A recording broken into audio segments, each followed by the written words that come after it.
हामीसँग पुराना पैसाहरू छन्। यो हामीसँग भएको पैसा कसैले लिन चाहनुहुन्छ भने हामीलाई सम्पर्क सिधै गर्दै हुनुहुन्छ। तपाईँले लिनुहुन्छ पुरानो पैसाहरू छन्, यसो हामीलाई सम्पर्क गर्नु होला।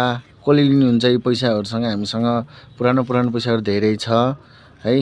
हामीलाई जानकारी गरेर हामीलाई सम्पर्क गर्नु होला। टिकटकलाई फलो गरेर यहाँसम्म पुर्याइदिनु होला। यो पैसा हामीलाई धेरै पैसाको जरुरत छ। यो पैसा तपाईँहरूलाई दिएर हामीलाई ठुलो पैसा चाहिएको छ है। तपाईँहरूले हामीलाई यो पैसा लगेर ठुलो पैसा दिनु होला। यो पैसा हामीलाई अब काम पनि छैन, तपाईँहरूलाई काम छ। हामीलाई देशको लागि चाहिँ तपाईँले साँचेर राख्नु होला। हामीलाई चाहिँ कृपया चाहिँ दिनु होला है। अनि यो सबै पुराना पैसाहरू छन् हाम्रो राजन र वीरेन्द्र पालाको है। सबैले कन्ट्याक्ट लिइराख्नु होला। हामीसँग टन्नै अनगिन्ती पैसाहरू छन् है। पुराना पैसाहरू छ है।